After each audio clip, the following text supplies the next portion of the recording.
In 2020, I led a team from Khalifa University in the UAE in an international robotics competition called MBZIRC. There were three challenges in which the participants were competing. I was the lead of challenge 2 of the KU team. The challenge was to lay bricks mimicking a brick laying process in construction. We were around 10 persons in the team, as you can see their names over here, using an unmanned ground robot UGV and several unmanned aerial vehicles UAVs to tackle the problem in the challenge. A bit more details of the challenge. A team of robots, namely a UGV and several UAVs, are to pick bricks from some initial location of the bricks and subsequently transport the bricks to some destination location. Finally, the UGV and the UAVs are to lay the bricks following some predefined patterns. The problem is considered semi-structured. This is because the working area is known. I mean, you know the shape and dimensions of the working area. It's basically a rectangular working area with known dimensions. You also know the start position of the robots. However, the initial or pickup locations of the bricks and the destination or construction area of the bricks are unknown. This is because they are changed for every team. Note that the brick collection locations for the UGV and the UAVs are different. Similarly, the construction locations for both types of the robots are also different. Precision GPS, such as differential GPS, DGPS, or RTK, was penalized. If you use it, you'll get a large penalty. However, a common GPS was allowed. But you know that the common GPS has a large positioning error that could be a few meters. In terms of wireless communication, 5 gigahertz frequency band was not allowed for robot communication. This was the way we addressed the pick, transport, and place problem. First of all, the robot should explore and detect the pickup area. Note that the pickup area has a number of bricks with several sizes and colors. After the robot detects the pickup area, the robot should navigate there to get closer to the bricks to be picked up. Once the robot is in the vicinity of the bricks to pick up, the robot should detect an individual brick it will pick. To do that, the robot should scan multiple bricks and decide which one it's going to pick. When the robot decides, the robot may need to move closer to that particular individual brick to be able to pick it up using a manipulator with a gripper or an attachment system. After the robot successfully pick up the brick, it should explore and detect the construction area.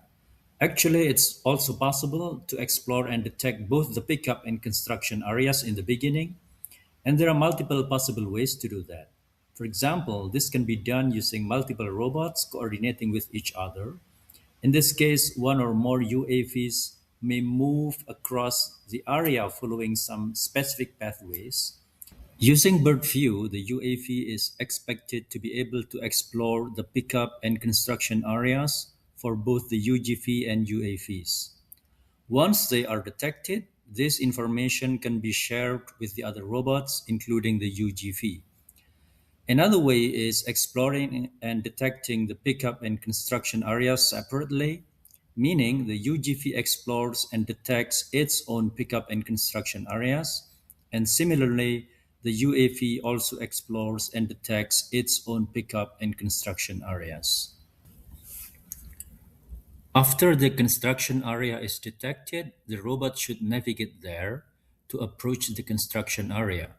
Once the robot is in the vicinity of the construction area, it should detect the construction pattern within the construction area to be able to place the brick precisely on the pattern based on a predefined configuration. All I mentioned is what to do for every single brick. So the robot should repeatedly do this until it can place as many bricks as possible on the construction pattern within the construction area, within the time limit provided. Here we can see one of the team members teleoperating the UGV. The UGV is skid steered. A universal robot 6 degree of freedom manipulator is mounted on the UGV. Doing the task in the challenge can also be done manually by teleoperation. However, the score will be not really high. But it's considered a basic capability, so we built it. In this video, the robot was teleoperated to go to the pickup location, pick the bricks one by one, go to the destination location, and lay the bricks there.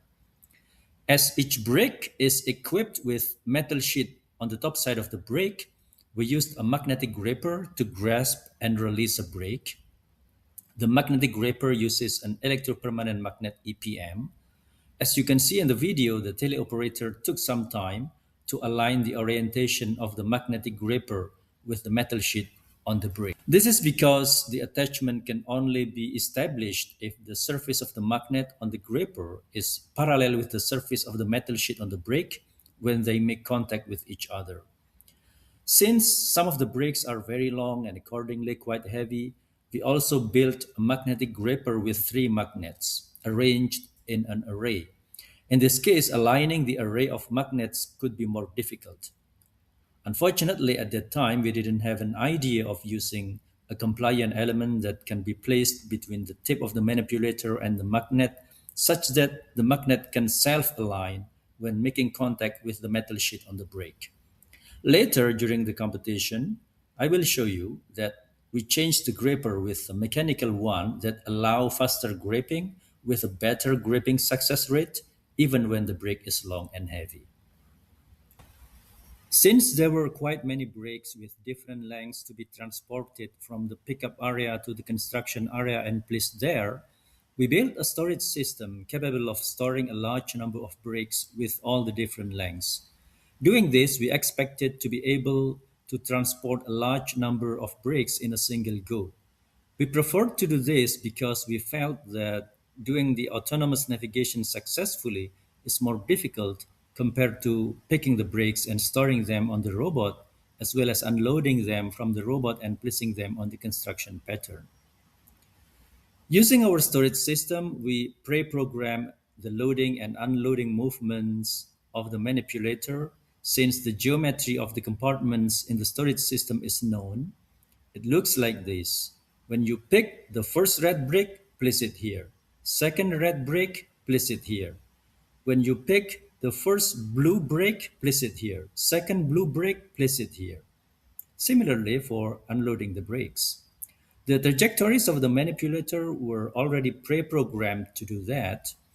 This pre-programming was done by teaching the manipulator. Basically, we moved the manipulator by hand through several waypoints of a trajectory, and we recorded those waypoints. Later, we simply ran the same trajectory based on the recorded waypoints.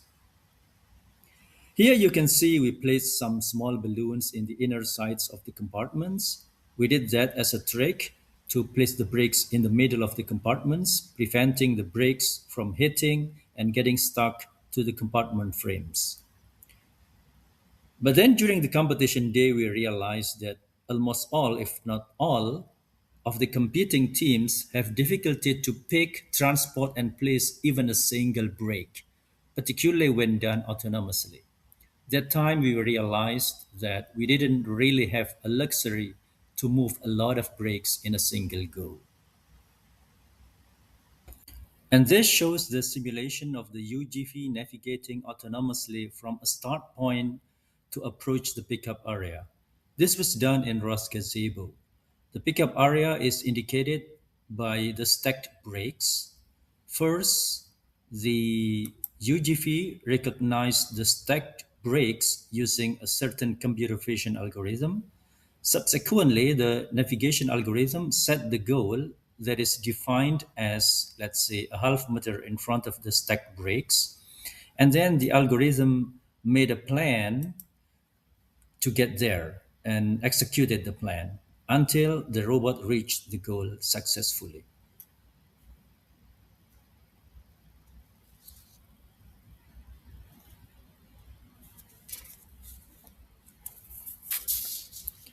A separate capability was built in simulation. This time it is autonomous manipulation capability, also done in Ross Gazebo.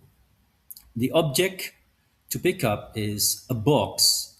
First, the robot recognized the box using a certain computer vision algorithm. Subsequently, the robot set a goalpost for the manipulator, that is, let's say, a position very close to the top side of the box with the end effector perpendicular to the top side of the box. After that, the planning algorithm solved the inverse kinematics for the manipulator.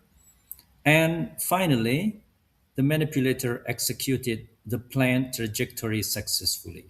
We used MoveIt package in ROS environment to do that. In general, we applied both image-based and post-based visual servoing methods to tackle the problem. We applied both to take the advantages of both. The image-based visual servoing is performed in image plane. The idea is to minimize the error between the target image and the actual image. To do that, the object must be always within the camera view. Using this approach, we can decouple the robot motion in its principal coordinates. For example, minimizing the error in XY plane first, and after that, moving in Z direction to approach the object until the error between the target image and the actual image is minimal. Using the pose-based visual servoing, we need to estimate the pose of the object. Typically, we first estimate the pose of the object in the camera frame and subsequently transform the estimated pose to the robot frame. This is me performing break detection using rules-based algorithms in OpenCV. First, I detected the four corners of the top side of the break. Once I got all the corners, I could draw the edges of the top side of the break to provide a nice visualization of the detected break. After that, I determined the center point of the top side of the break based on the four detected corners. That center point is the actual x and y coordinates of the break. Let's say I have the center of my camera view as the target x and y coordinates, then I can easily compute the errors in x and y at any time. In an image-based visual servoing, the objective is to minimize that error, ideally making it zero. Not only that, I also determined the actual orientation of the break, indicated as the angle theta. In the video, you can see the errors in x, y, and the angle theta keep changing while I move the break.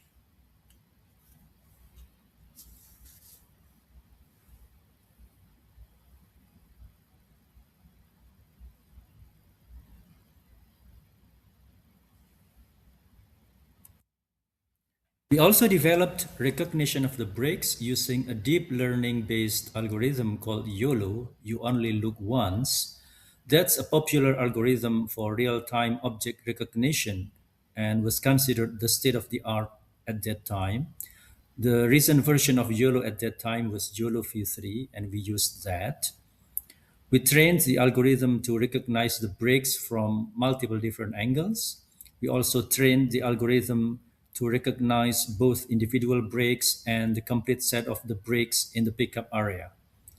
With the former, we can recognize different breaks that are the red break, the green break, the blue break, and the orange break.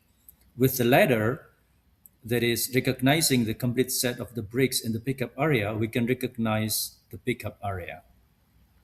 In this video, you can see YOLO V3 successfully recognized a red break as shown by the bounding box in the camera view. Subsequently, we determined the pose of the object residing at the center of the bounding box with a distance from the camera given by depth information we acquired from our RGBD camera. So what you see on the right-hand side is the object frame with respect to the camera frame. As you can see, the object frame moves while we moved the brake.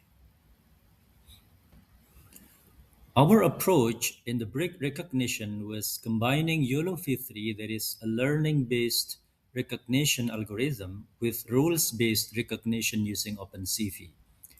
In this case, we used YOLO V3 to get the position XYZ of the brake, while we used the rules-based algorithm to get the orientation, the angle theta of the brake. You can see here the four types of the brakes, each with different lengths and color. And top side of each brake is equipped with a steel sheet to enable magnetic grabbing for those preferring to do that. As I mentioned quickly earlier, we used YOLO V3 to detect the individual brakes, the pickup area represented by the stack of brakes, and the construction area in which the robot should place the brakes.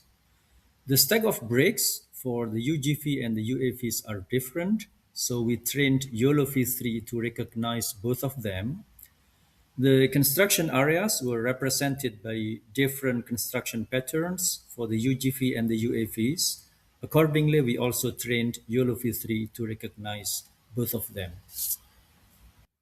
So here is the big picture of our approach for the motion planning and navigation capability. As the competition arena was known, we manually created a map of that arena in advance. Since the start position is also known, we also register that start position in our motion planning and navigation algorithms. We localize our robot using robot localization package in ROS. This package basically performs Kalman filter to fuse the sensor data. In this case, we fuse the data from the robot odometry, the common GPS, and the IMU. For the robot navigation, we used MoveBase package in ROS.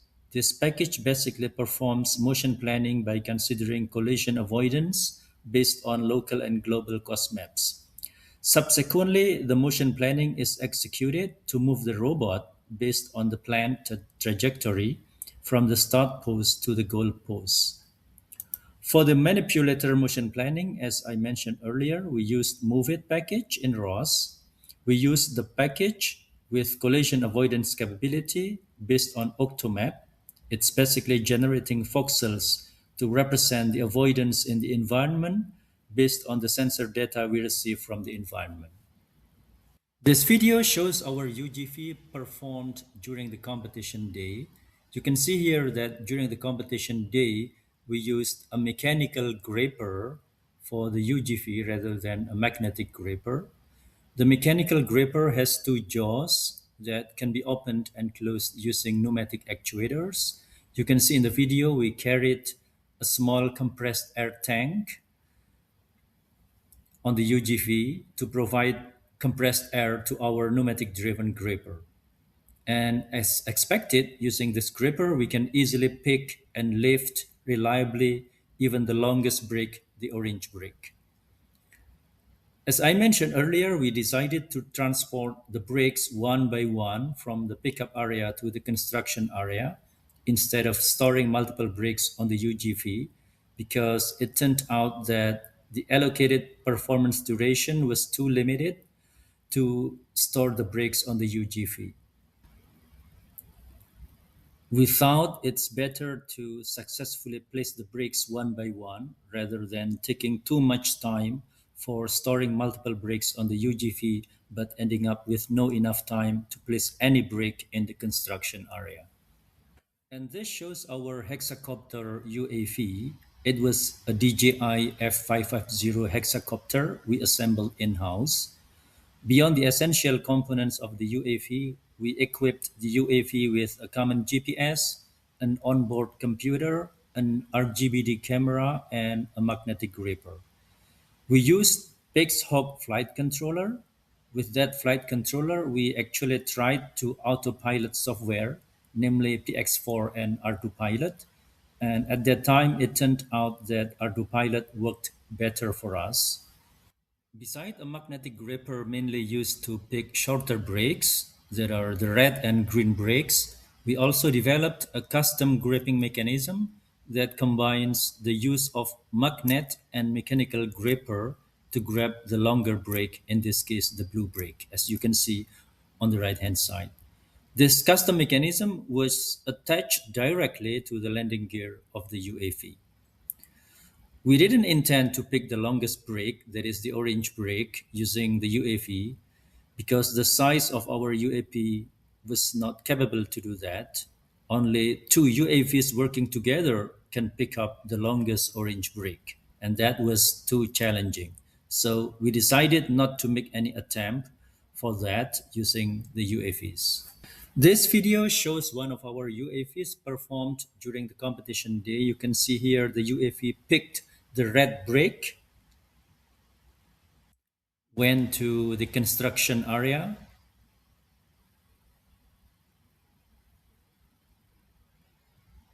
and placed the brake on the target wall.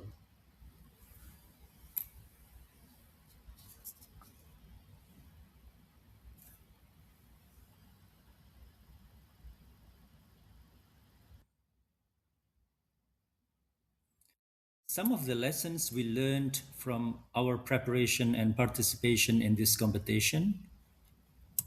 First, we should equip the team with enough arsenal. For example, we built our software on ROS middleware. In this case, in the beginning, we spent some time to equip the team with basic capability to use ROS.